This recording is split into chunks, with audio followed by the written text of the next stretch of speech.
The Dick Show. Once you see first stringer defensive lineman coming down your throat. Yeah. And all over your face. America! Fuck yeah! Oh, imagine the possibilities. I've been riding Caleb Williams' dick since he was in high school. This is a true story. David Blaney. David Blaney doesn't even drive in NASCAR anymore. Hold on, I'm not His done son with my does. list. Fucking son of a bitch. I'm not even done with my list yet. You already bested on me. You gotta wait. Fuck. All right, sorry. We're back. We are back. But yeah, like you were saying about the dog busting her tail open. Uh-huh. The funniest thing is they'll be sitting there, they're thumping it against stuff, but what I really enjoy is like Leia will just be sitting on the ground sometimes, just kind of like laying there, and Yoda will walk up where he's standing right next to her, and he gets that tail going, and it's just smacking her in the face over and over again, and she's just like, winking and blinking. Yeah, she's just winking, wincing, like take impact every time, and she won't move. No. She just gets stumped in the face over and over again. And Yoda will sit on her too.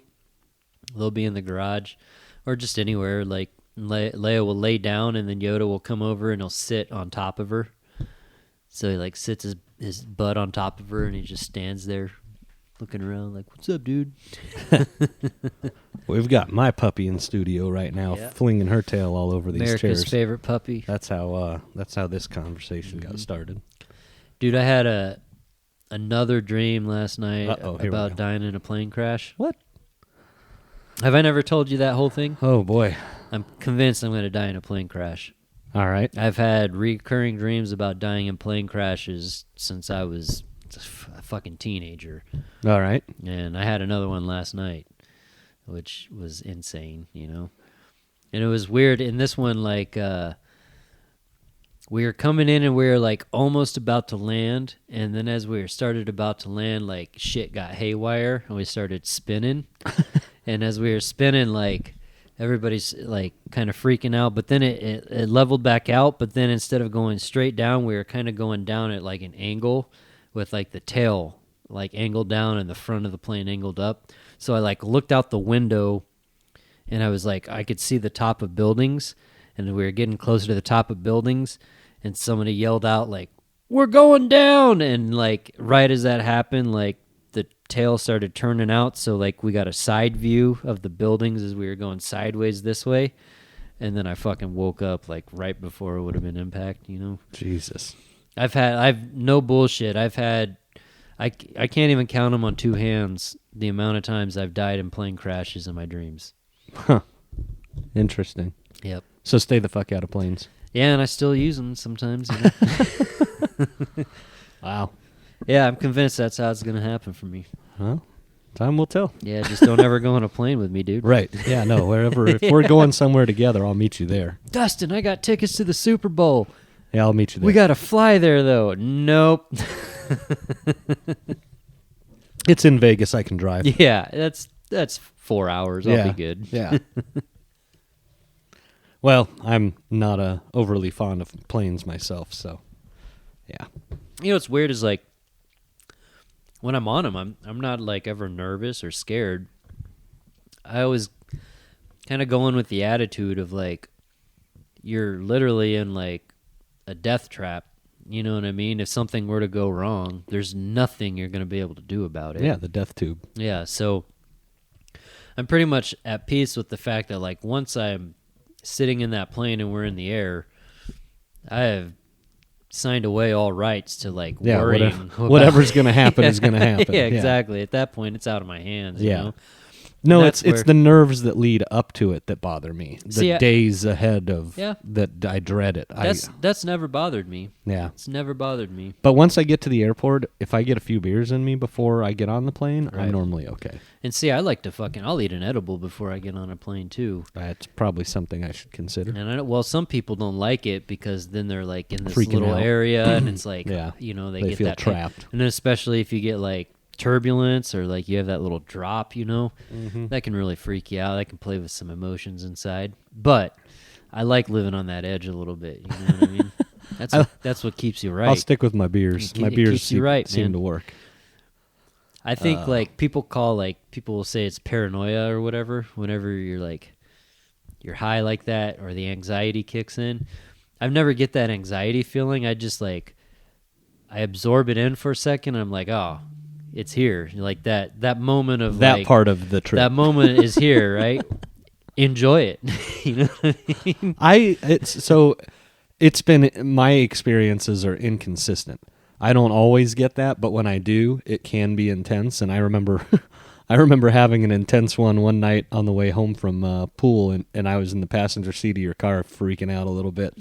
And I was like, I don't even know if I told you I was having a little bit of a freak out, but I was like thinking to myself, like, I am fucking tripping right now, and I got to get in my truck and drive home.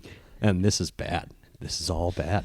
But by the time we got to your house, I was like, all right, I'm cool. And then good. That part passed. the evil that so you have what's actually going on. The reality is you're just sitting in the passenger seat and I'm just driving us home. Yeah. But in your head, it's like, oh, fuck, In your head at the same point, you look over at me and I'm all, here we go. You know what I mean? And in reality, it's just like, yeah. It's It's like the scene in, what's that, Robert Downey Jr. and Zach Galifianakis movie? Oh, where they're trying to get home for the wife. yeah, for the pregnancy. Yeah. Oh, fuck. I can't remember. I'm Robert Downey Jr. in the passenger seat with fucking Pink Floyd playing, just looking out the window going, is there anybody out there? Just not if you can hear me. Yep, that was me in that moment. That's how I felt. But I didn't say anything because I was pretty confident we weren't going to end up at the border of Mexico accidentally. Yeah, that's a good thing, I usually Due date. I've Due Date. Yep, that's the name of the movie. Yeah, I try to keep my wits about me for the most part so I can get home at least, Oh, Yeah, I had to pull myself back together. By the time we got to your house, I was square. yeah, there you go. Yeah. Anyway, that's a bit That was off. fun. Yeah, that bit was off fun. the topic. So the topic is NHL, NHL. Coyotes. Hey, if you can't rousel them with facts, douse them with bullshit. Yeah. And on the note of bullshit, the little winning streak they had gone on has been a lot more rocky in the last couple weeks. So their position in the standings has tumbled down to 6th in their conference, or in their division, rather. 49 points overall. Yeah. Man, the Avalanche are at 67 points. Yep. That's a tough go. I mean, shit, you look at the top 3 are all over 60 points right now. Yep. And then, So you're definitely way outside looking in. yeah, well, Vancouver's at fucking 71 points already. You got the Coyotes on a 3-game skid right now. Currently, their last 10, they're 4-5-1. So, yeah, it's been rough the last couple weeks. But NHL is heading into All-Star break, so that, I believe, is this weekend. This Saturday is the All-Star game. So a lot of teams are wrapping up their play today, and tomorrow there's a few games, and that's it for the week until Saturday. Yeah, man, I just hope that the Coyotes can figure out their stadium or arena situation, get something going there. I know Bettman is committed to the Coyotes staying here, but He has been for a long time. I just don't know how long he exactly. can maintain There's that. only that, but at some point in time, you gotta figure it out, right? Yeah, I mean, you gotta. Yeah, there's definitely some other places that want teams that we could end up losing Arizona, which would suck. That would suck. I will say on the plus side, when you look at the numbers for the Coyotes, one big positive is even though they're 23-22 and 3, their goal differential is only a -4. That's pretty. I mean, that's why they're basically a 500 team. Yeah. Because their goal differential is almost 0. So Yeah. It's so crazy. it used to be, though, if you were a 500 team in the NHL, you made the playoffs Mhm. because that's just how it was. But yeah, not depth anymore. wasn't there. You know what yeah. I mean? Yeah, not anymore.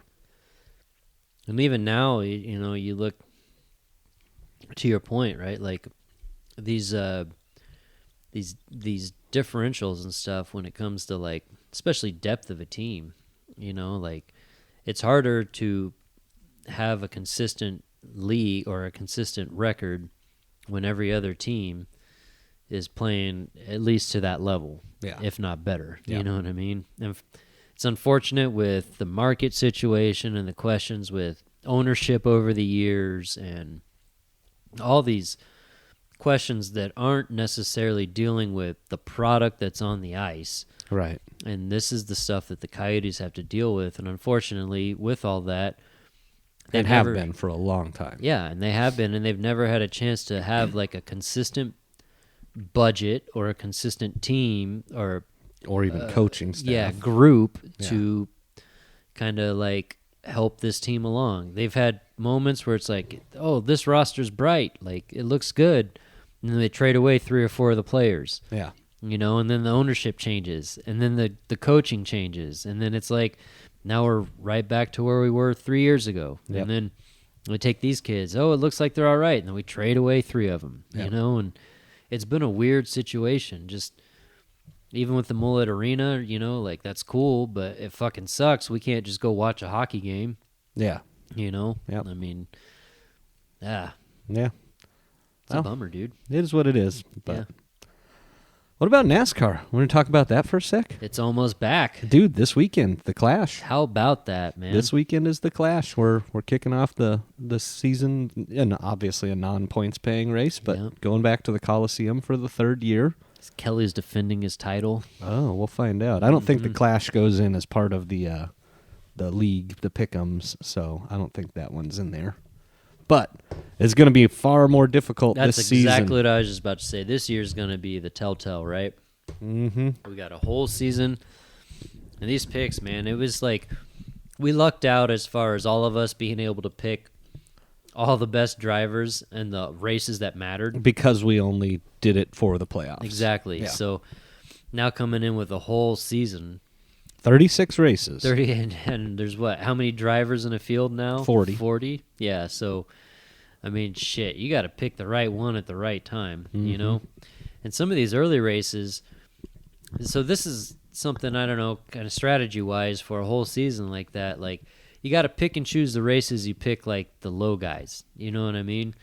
The wild cards, Yeah. Use the road courses for some of those guys. When do you or Daytona, Talladega. When do you pick a Michael McDowell or Michael exactly. McDowell? Michael McDowell is a good example because he is great on super speedways. Yep. He's won a Daytona 500. Bring him here to Phoenix, like, of course, hometown, road courses, he's fairly good at that too. So that's a guy you keep in your pocket for super speedways and road. He might be a good Daytona 500 pick. And that's kind of what I was thinking is like a dark horse type of guy for a race like that. Yep. Especially when you have to.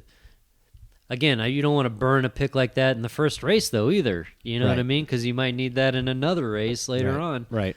You might want to go with someone like what the fuck? What was his name? Bain, Trevor Bain. Trevor right? Bain, yeah, he won. When he won it, the super year he won speedway, it, couple races out of nowhere, the year that he won the 500.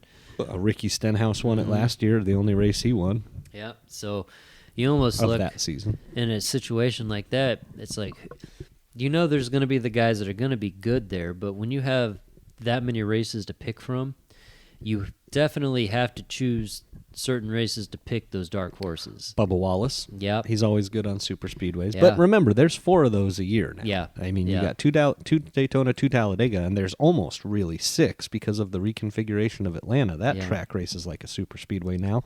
And Corey LaJoie has been knocking on the door of getting his first win. They think they've run 4 races on that track, and he's finished in the top 5 in 3 of the 4. Mm-hmm. He's... a couple of them were second-place finishes. Like, the kid's never won a race, but he's got that track figured out. So he's a good pick at that track. Yeah, for sure. Yeah, that's the interesting ththing. I think this season I'll definitely have to pay more attention, like, overall, like, to the races and stuff, what's going on. But not only that, a lot of times, too, numbers don't lie in these situations like we're talking. Certain guys are just traditionally good at certain tracks. So are you going to take an analytical approach based on win history at that track? Or do you look at, hey, what's going on this season and who's dominating, right? I mean, because I'll give you a couple great examples. Last year, Alex Bowman had, was it Alex Bowman? Yeah, it was Bowman. Bowman had a pretty rough year. He started out good, but after he got hurt in the sprint car accident, he didn't even make the playoffs, I don't think. But the point being, he's coming off the year before that where he won like 4 races the year before. Yeah. So if you look at the numbers and you go, oh, well, shit, he's won this race last year, and this race last year. Do you want to use that as your barometer or not? Because then you can come out and have a cold year the very next year where you win 0 races. Yeah, and another big kind of part of that scenario too, right, is driver quality or driver ability versus what's going on with the team behind the scenes. Yeah. What parts are they using this year? We've seen that happen before, where Kyle Busch has a winless season after dominant season the year before, and his crew gets swapped with some other teams, and then they get either better or even worse. Yeah, and it makes you wonder, like, what's going on in R&D, or what are they doing? When they're figuring out their packages configuration wise, what do they change up? And I know Toyota and Ford both have new bodies this year. I don't know if Chevy does or not. Right. So that's worth noting, because it's going to be one of those things that you look at and go, okay, well, has Ford and Toyota figured out that car just yet? Are the Chevys going to dominate early in the season, and then Ford and Toyota come on stronger later? And I think that's something, like, looking back at it now, like with Jimmy Johnson and Chad Knaus, how good they were together consistency-wise.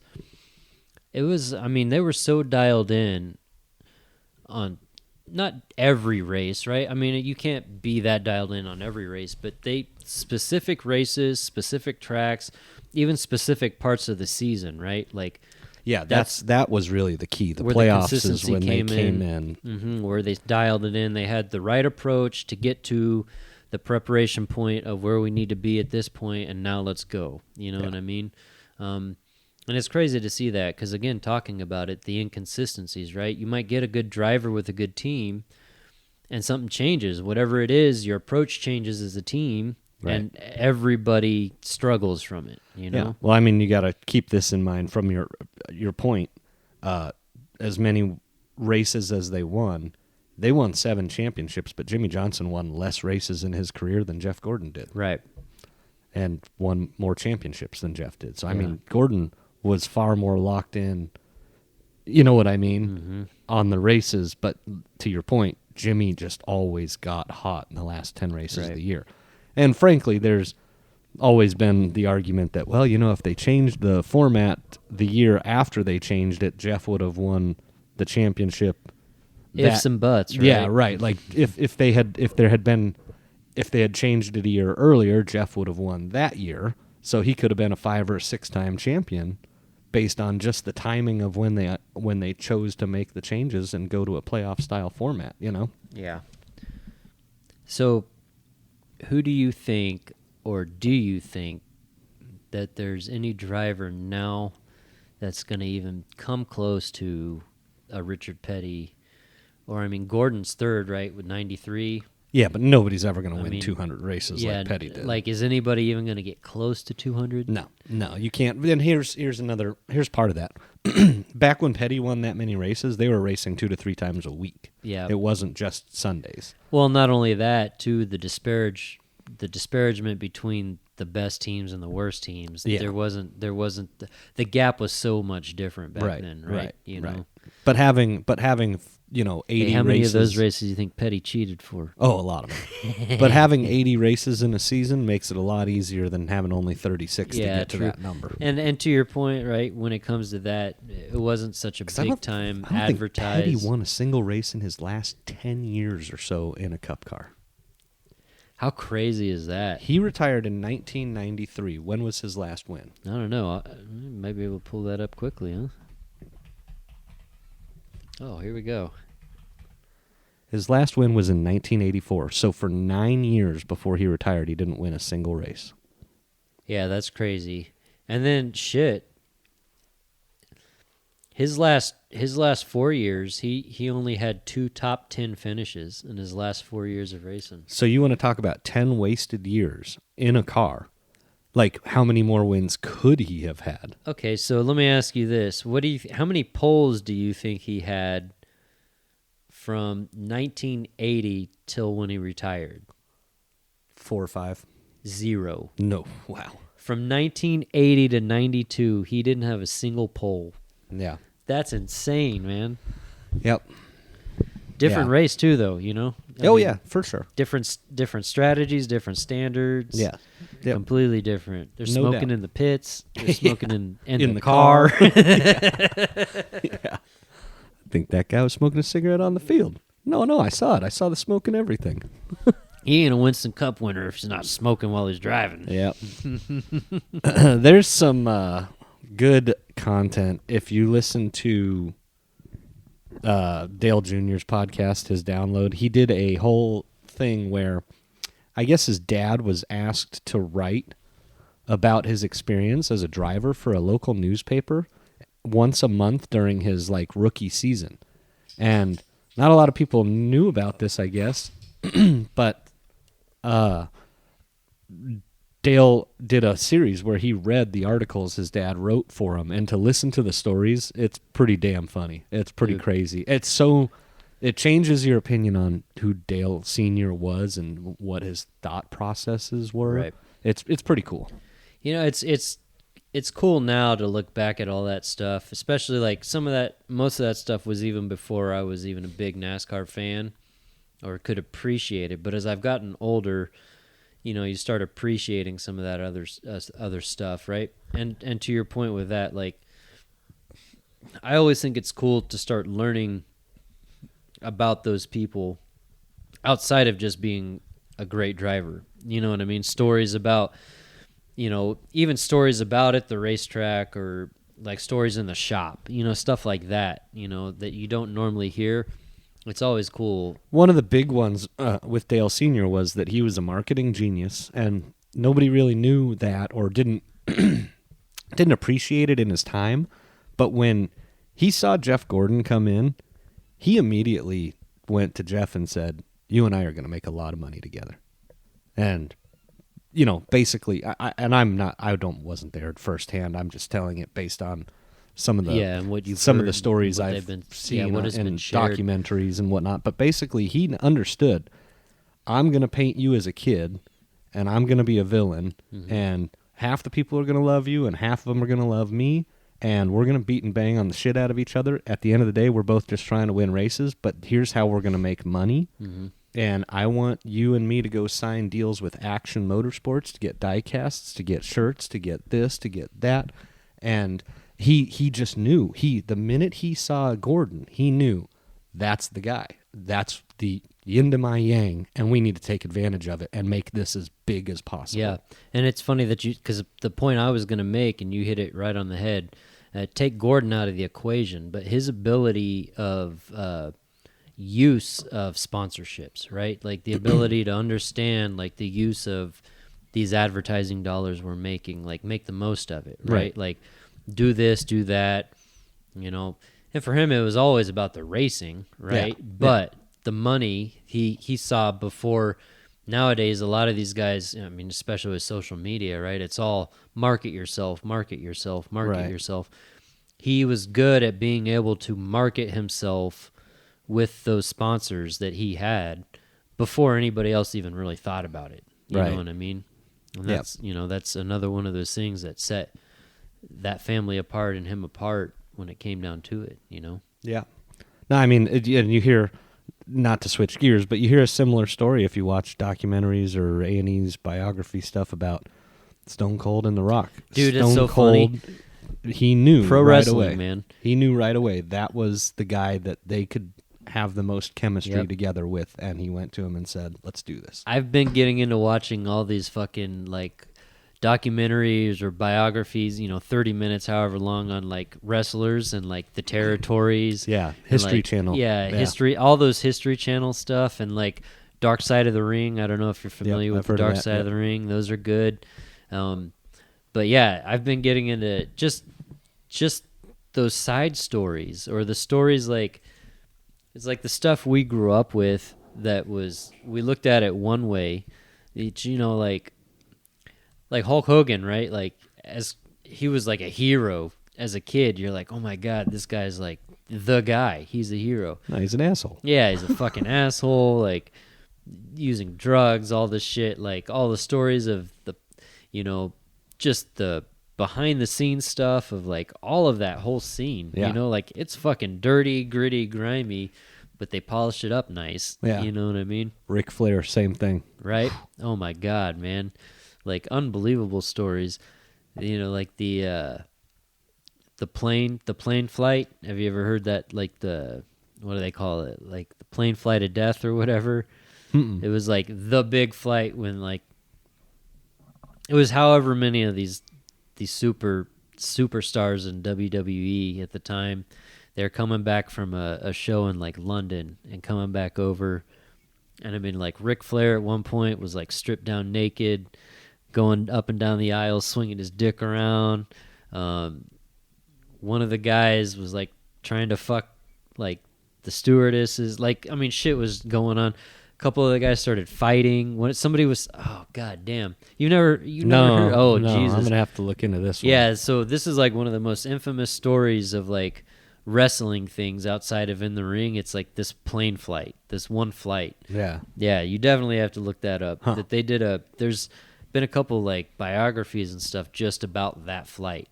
You know what I mean? Interesting. Yeah. Huh. It is crazy, dude. I like reading about that stuff now. Yeah. You know what I mean? Yeah.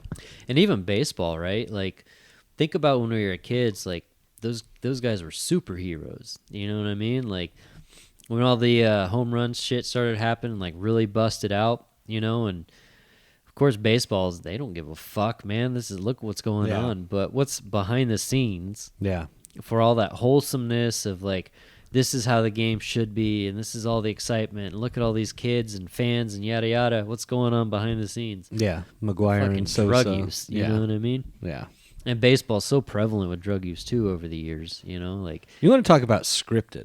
How is it fucking possible that Mark McGuire hit the home run to break the record against the Cubs well, with Sosa in the outfield being able to run in and congratulate him yeah. on breaking Roger Who's the Maris's man? record? Marmawire. I mean, if you want to talk about scripts, come on. And in something like that, it's so much easier to lay a fucking fastball right in a spot where a guy knows like it's coming.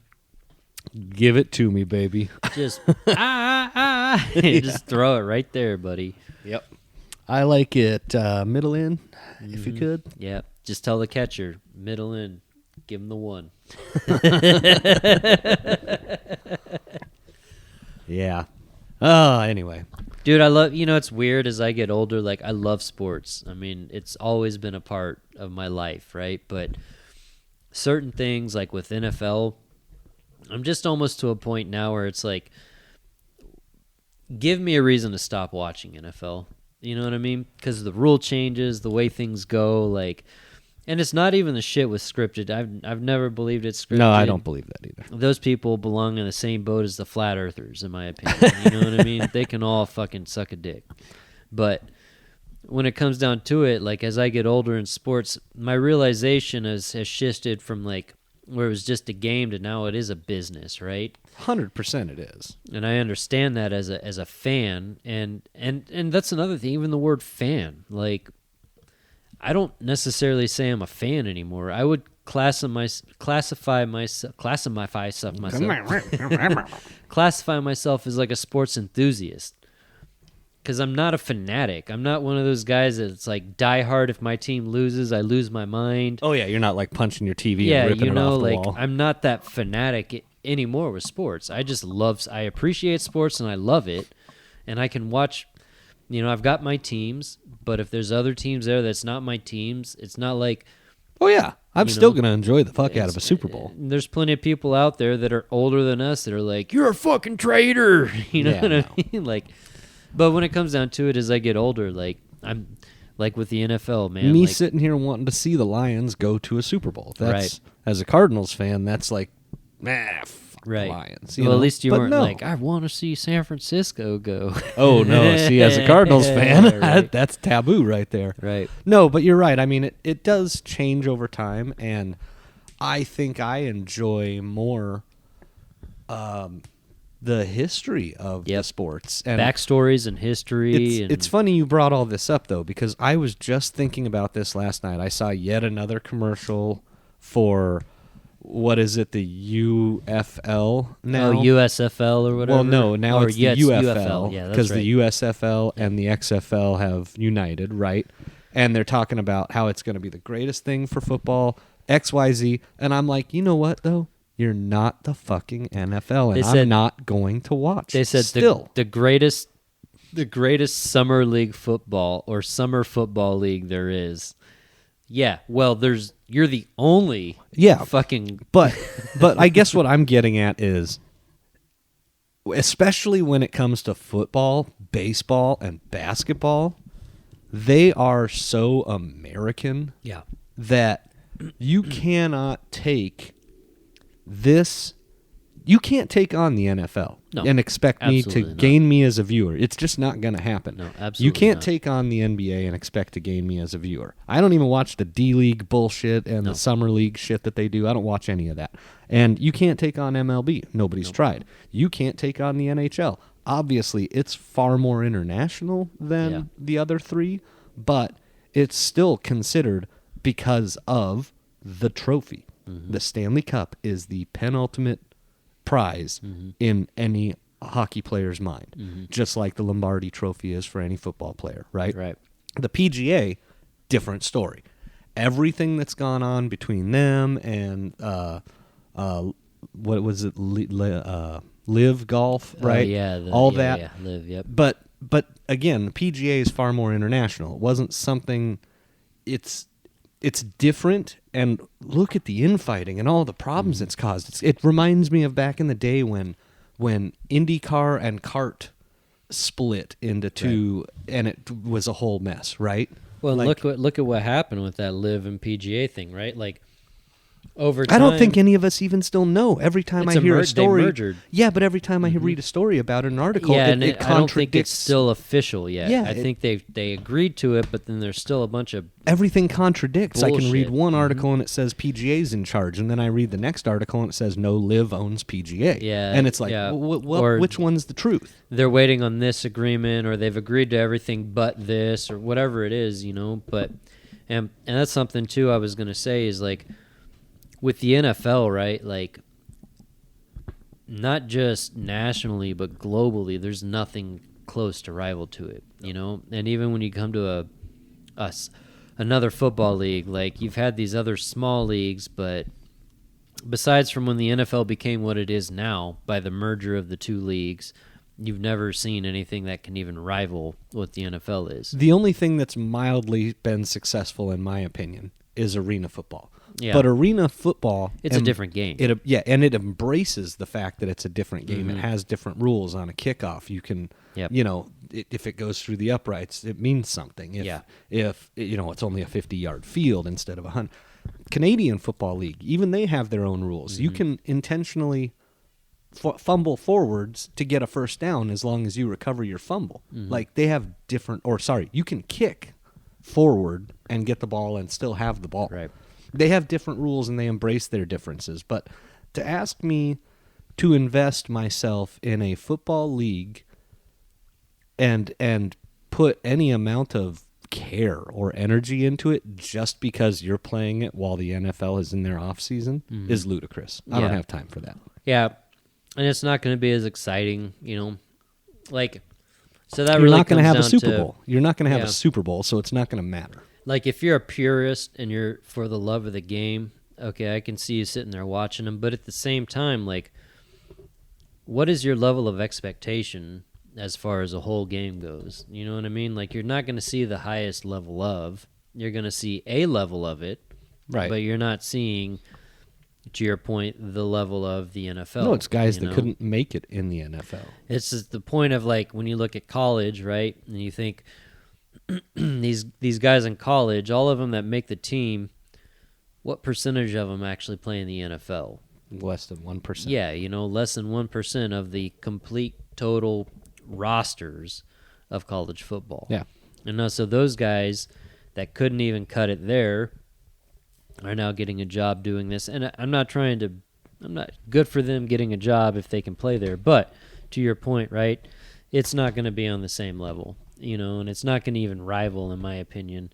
And their ratings are probably not going to be that good, and this league's probably going to fold within a couple of years. Just like all the others have. Yeah, just because they can't sustain themselves when you're under that fucking shadow of the NFL. When it's March 28th and it's on a Saturday and there's no other sports being played because the hockey season's come to an end and the basketball season's coming to an end and baseball hasn't started yet, or even in April, May, when definitely basketball and hockey are done and baseball has started, I don't care about baseball that early in the year. Right. So yes, I may turn on the TV and your game may be on and I may just leave it on, but I'm going to walk out of the room.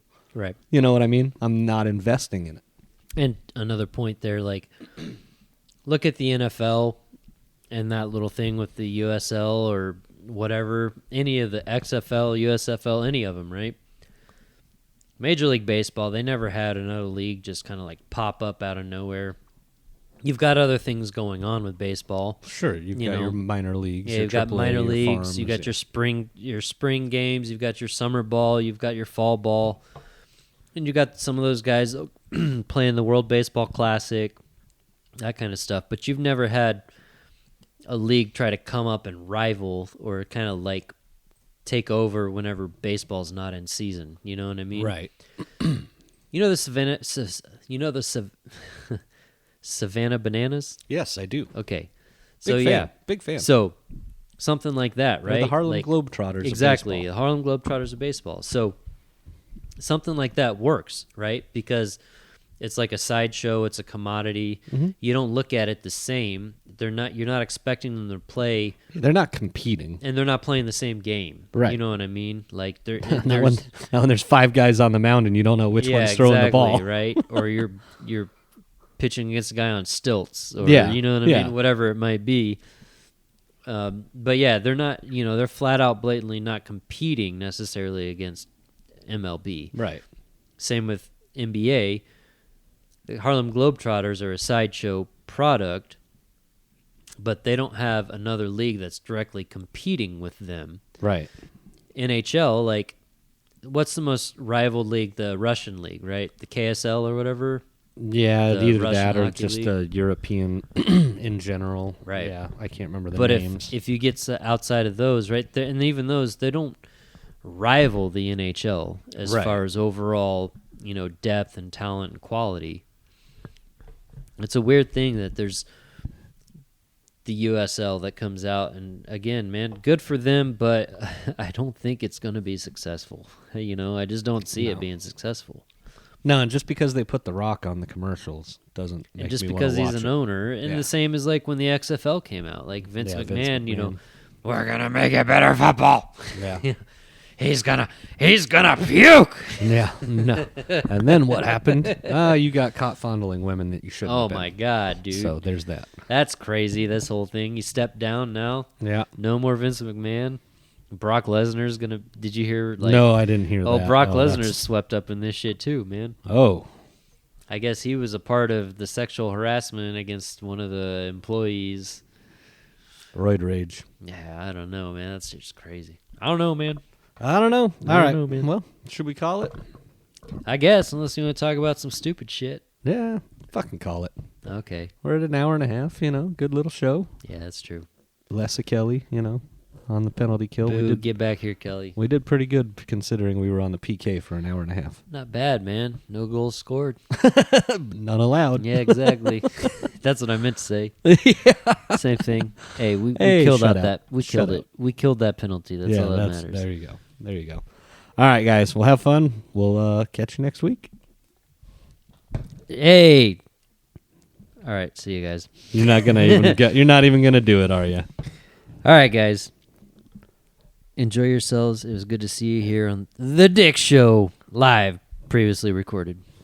I thought maybe you were going to go down the like, rate, subscribe, Oh, review road, but you know what? Nobody's fucking doing it, so why keep asking? hey, I do have a question for you. Yeah. Who do you think is going to be the main event for UFC 300? I don't know. Yeah, go ahead and say some names. No. Go ahead, just say some names. Throw them out Your there. mom Yep. and your dad. Your mom and your dad, UFC 300 main event. Like, subscribe, share. Like, subscribe, share. Like, subscribe, share. The Dick Show.